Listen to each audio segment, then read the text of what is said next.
Bien, brevemente algunas pequeñas reflexiones que yo siempre hago junto con los productores y también a los estudiantes de la universidad, digamos, que me surgen a propósito de todo lo que estamos viviendo. La naturaleza nos da y nos quita.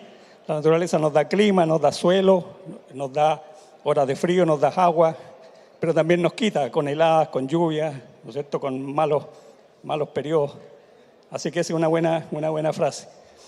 También lo que estamos haciendo hoy día es buscando soluciones simples a situaciones complejas, y ya lo hemos visto y lo hemos escuchado en todas las presentaciones anteriores, y estamos navegando con viento en contra.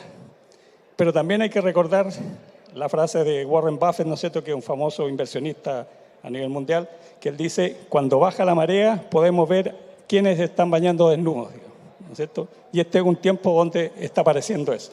Por lo tanto, la industria tiene que hacer una evolución muy grande realmente para avanzar en todos los temas que nos involucran, tanto en la parte técnica, como lo hemos visto, y la parte comercial.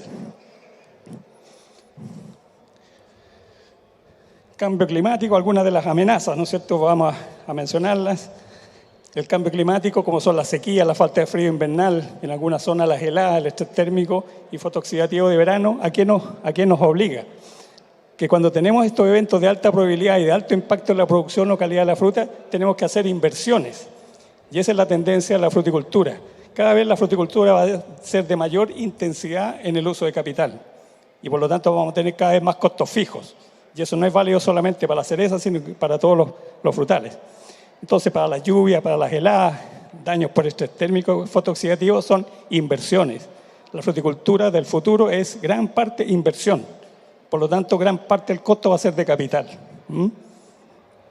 Y al revés, cuando los eventos son de baja probabilidad, pero de alto impacto en la producción y la calidad de la fruta, para eso tenemos los seguros, ¿no es cierto? Cuando ocurre granizo, cuando nos ocurren algunas desgracias, digamos, durante lo que pasó esta temporada, digamos, que mucha fruta también estaba cubierta de alguna manera por seguro. Pero cada vez eso va a ir disminuyendo y dando paso a la inversión, ¿no es cierto? Tenemos que hacer cada vez mayores inversiones para asegurar nuestra producción. Y el otro desafío gigante que ya se ha mencionado es la disponibilidad y coste de la mano de obra, que nos está presionando cada vez más a aumentar esta productividad. Y de eso vamos a hablar brevemente durante esta presentación, digamos.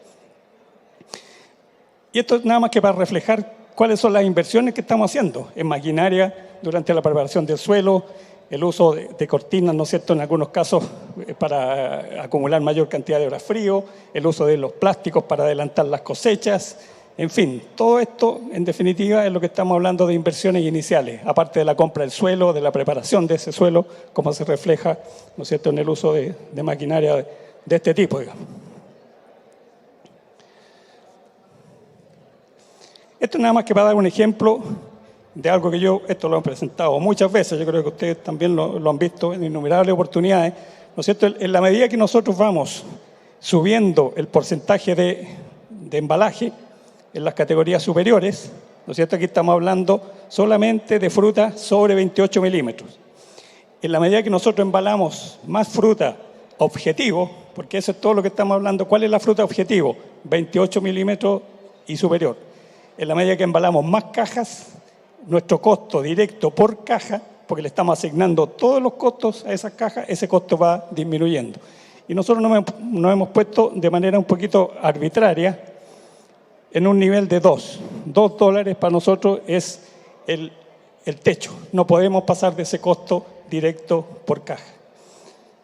¿No es cierto? Porque de ahí, perdón, por kilo. Porque de ahí en adelante ya el agua nos está bajando, ¿no es cierto? Porque, ¿no es cierto?, estamos hablando de que la marea está bajando. ¿Hasta dónde va a bajar? Mientras nosotros estemos respirando. Y para eso implica embalar sobre 70%. Sobre 70% en fruta 28 milímetros. Ese es el desafío y en eso estamos enfocados hoy día. Y estamos haciendo las podas muy fuertes, muy agresivas para llegar a estos niveles de productividad en términos de calibre, ¿no es cierto? Las podas que estamos haciendo son realmente agresivas. Vamos a mostrar algunas fotos. Y para que vean ustedes entonces cuáles son los niveles de competitividad. Por ejemplo, la misma curva que mostrábamos, ahí aparecen los costos directos, digamos, un costo directo de producción de $14.400 por hectárea para una producción enviada a packing de 12.000, nos da esa curva, digamos. Y tenemos tres productores. Un productor que embala un 80%, que tiene un costo de 1,87 por caja de 28 milímetros. Otro productor que tiene, como embala menos de la fruta objetivo, un 70%, su costo sube inmediatamente a $2,14. Y por lo tanto, inmediatamente empieza a quedar fuera de esta línea deadline, digamos, podríamos decir, de los $2. Y un productor que embala un 60% ya tiene costos directos por caja, por kilo, perdón, de $2,5. Por lo tanto, ya estaría quedando casi fuera de los mercados, digamos, pensando en un escenario parecido a lo que vimos recién. Estos son los desafíos entonces. Esto es nada más que para reflejar cuáles son los parámetros que nosotros utilizamos hoy día para hacer las podas, la regulación de carga. ¿No es cierto? Los porcentajes de cuaja, después la carga frutal, después viene la productividad en gramos por centro frutal y finalmente la productividad por centímetro cuadrado de área de sección transversal de rama. No nos vamos a meter en la parte técnica, pero es nada más que es la base que nosotros utilizamos hoy día para regular carga en los huertos. Ahora, ¿por qué hay una variación tan grande? Uno dice, ¿cómo puede ser de entre 100 a 200 y este otro entre 100 y 300 gramos? Bueno, porque hay distintos portainjertos. Los portainjertos son los que nos dan mayor o menor potencial de carga, aparte de la variedad. Entonces, por ejemplo, un Colt, un Capside P, un Magma 60 nos da el rango menor de productividad por centímetro de rama. Pero como son árboles más grandes, obviamente produce más kilos. Y al revés, un Gisela 5, un Gisela 6 nos da entre 100 y 300. Es un rango muy amplio porque depende del vigor. Aparte de ser un patrón más débil, igual tenemos condiciones muy distintas de vigor, entre un suelo trumado de la 10ª región a un suelo, ¿no es cierto?, calcáreo de la región de Aconcagua. ¿Se fija? Entonces la productividad también es tremendamente variable. Por lo tanto, acá, en este caso, tenemos más probabilidad de cometer errores, ¿no es cierto?, porque es un rango muy amplio de productividad. En cambio, acá tenemos menos probabilidad de cometer errores en la regulación de carga, porque es más parejo, digamos, su productividad.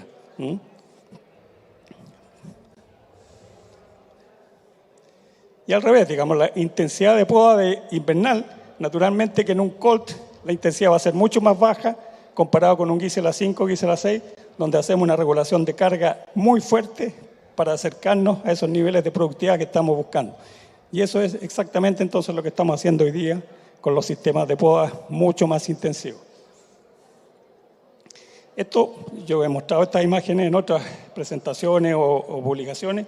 Lo que quiere decir aquí es cuánta proporción de madera estamos renovando anualmente en un Colt Capside P Max más 60 versus, ¿no es cierto?, un Gisela 5, Gisela 6, donde tenemos mucha más necesidad de renovar la madera anualmente. ¿No es cierto? En color verde aparece lo que es la madera nueva, la madera de renovación.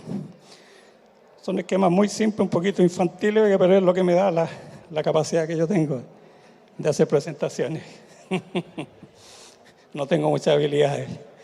Bueno, pero este es un arbolito, este es el árbol perfecto para mí, digamos. Este es una Regina en Gisela 6, plantado a 4 por 1,5 metros, un sistema spindle, donde hacemos una fuerte regulación de carga, donde el objetivo son 12.000 kilos por hectárea, no más que eso. Incluso 10.000. 10.000 capaz que sea mejor que eso, digamos. Pero con una poda muy intensa, donde el objetivo es una poda a 220 centros frutales por árbol. Y eso es lo que estamos haciendo hoy día con estos arbolitos semi-peatonales, ¿no es cierto? Aquí gran parte de la producción se puede cosechar a mano, hasta aquí. Hasta aquí estamos más o menos en unos 2 metros, un poquito más de 2 metros, pues. Y arriba llegamos a 2,80 metros. Esa es la máxima altura que le estamos dando a este tipo de árboles. Este es un ejemplo de una poda mecanizada. Esta la vi hace un par de semanas y la verdad es que me pareció una idea excelente, digamos. El objetivo es no tener un árbol mayor a 2,8 metros desde el camellón, porque este hay un camellón, ahí hay 20 centímetros adicionales. Por lo tanto, la escalera se pone acá y el árbol nos queda a 3 metros. Yo creo que todavía es excesivo. Pero esto nos ayuda de manera muy significativa a mejorar la productividad en la poda.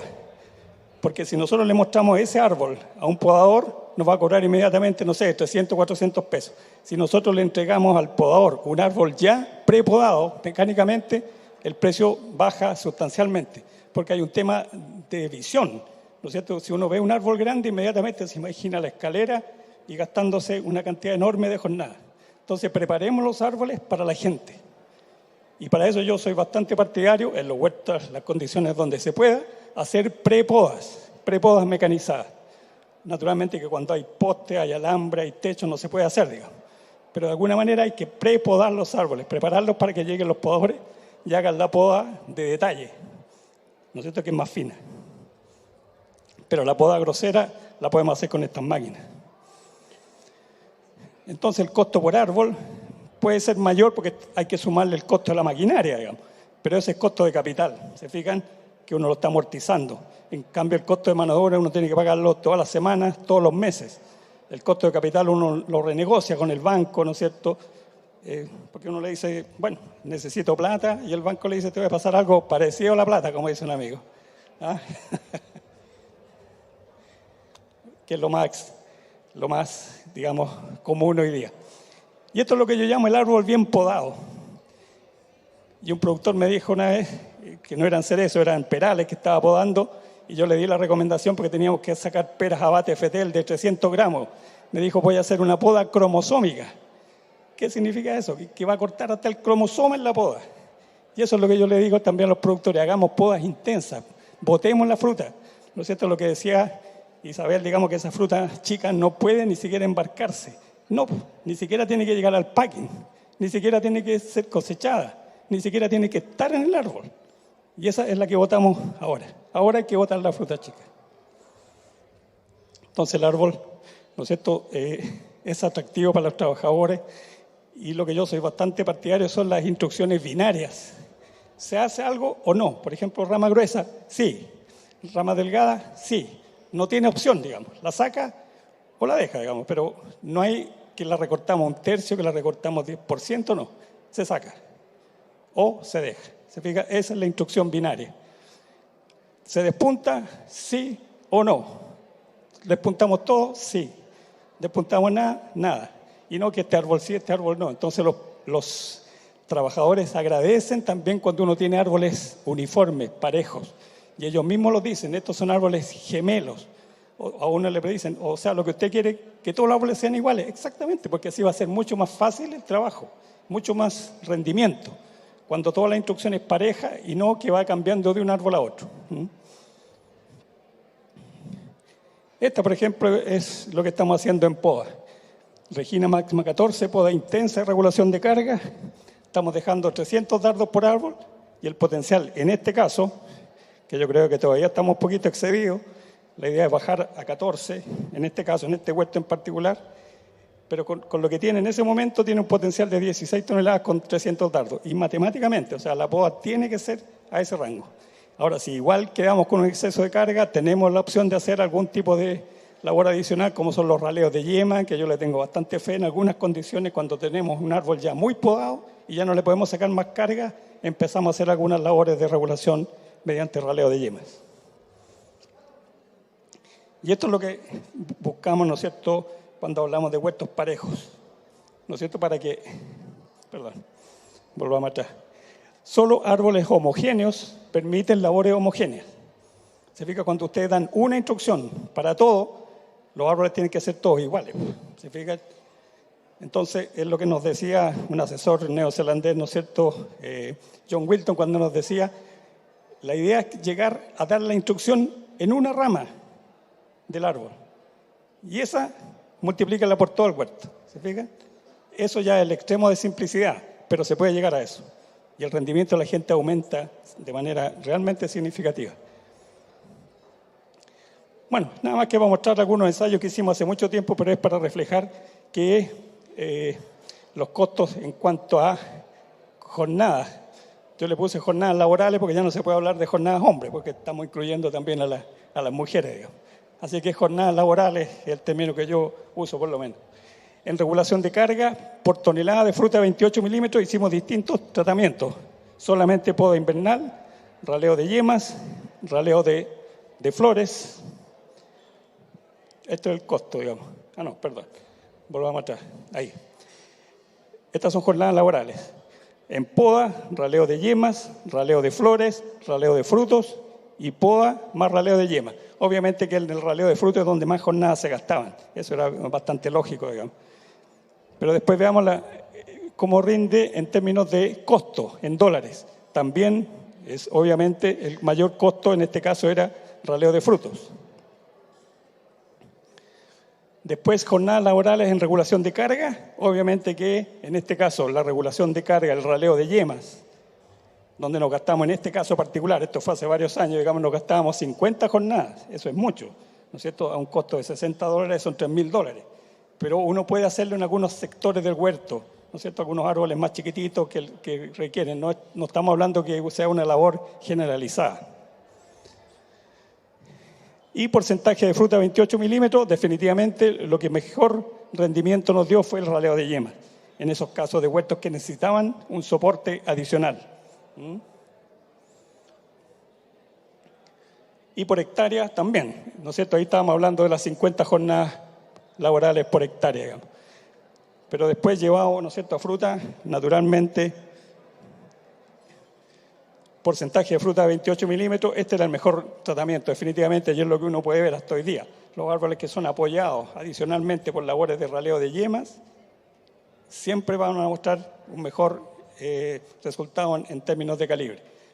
Pero insisto que yo no estoy hablando que sea una labor que vamos a hacer generalizada, sino que es para apoyar algunos sectores o algunas combinaciones. Por ejemplo, una regina en un máxima, una regina en un Gisela 6, que está con problemas de vigor.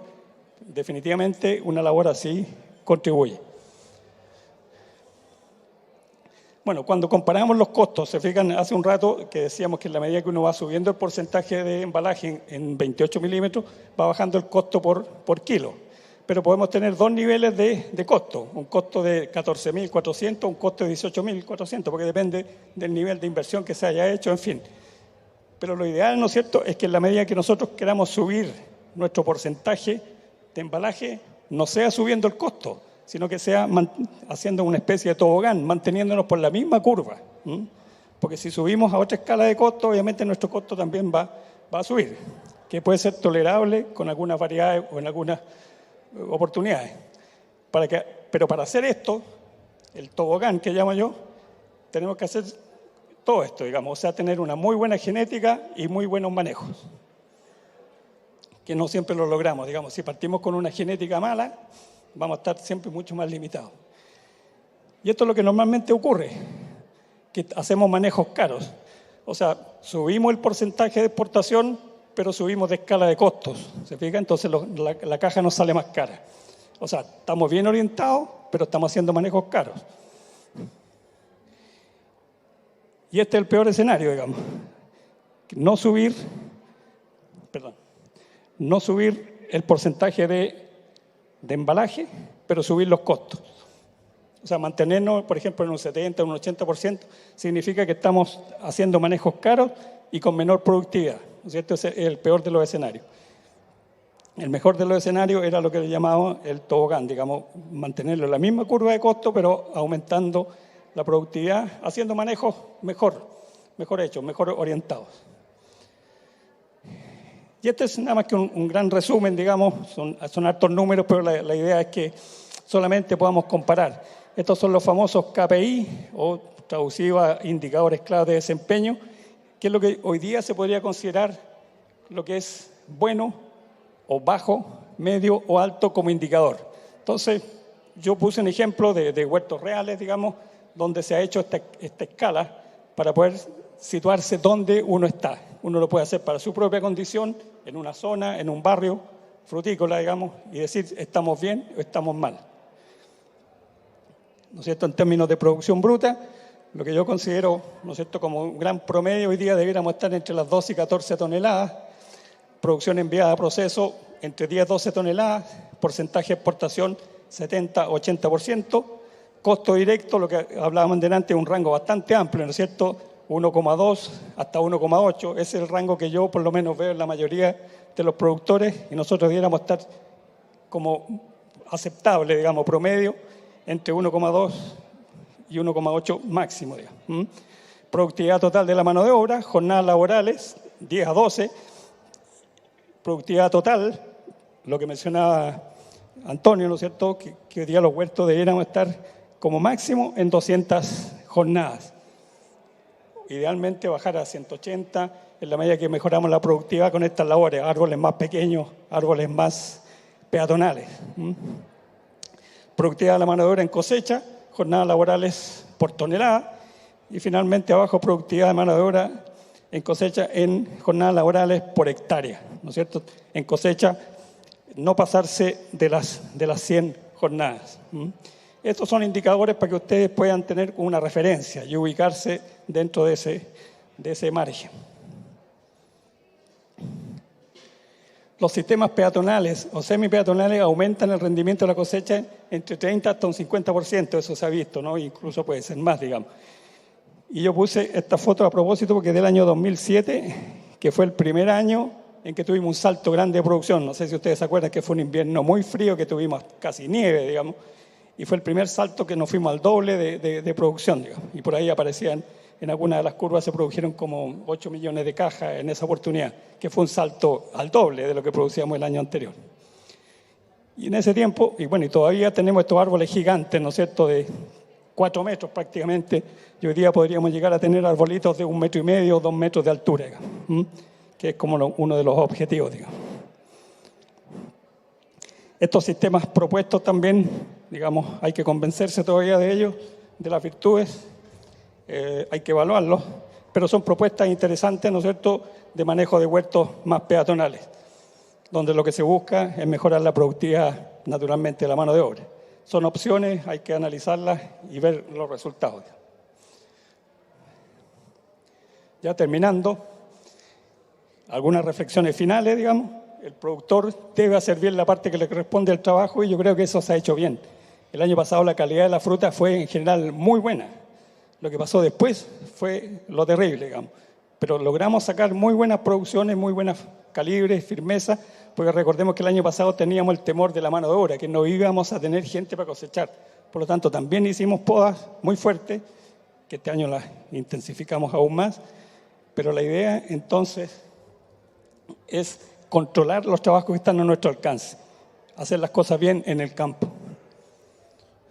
Recambio de variedades, con replantación, reinjertación, ¿no es cierto? Incluso arrancar huertos malos, definitivamente, y eso lo estamos viendo en algunas zonas, variedades viejas, huertos mal plantados, incluso yo he visto huertos de 2 años que se están arrancando, porque la variedad estaba mal elegida, la calidad de la planta o la preparación de suelo, todo estaba jugando en contra y ese huerto estaba destinado solamente a perder plata. Y probablemente entonces, como digo, probablemente tendremos 1 o 2 años más de travesía por el desierto, para lo cual hay que prepararse. Porque, ¿no es cierto?, pueden ser años duros desde el punto de vista, sobre todo financiero. Como digo, técnicamente yo creo que podemos hacer las cosas bien y mejor todavía, digamos. Y tal como decía Antonio Walker, ya tenemos algunas cosas, noticias buenas. Tenemos agua, aparentemente, hasta donde nos digan las nuevas autoridades, digamos. Tenemos frío invernal y tenemos aparentemente mano de obra. Complicada puede ser el manejo, pero tenemos esos factores a favor. Así que yo creo que nos espera una buena temporada desde el punto de vista productivo. Gracias por la atención.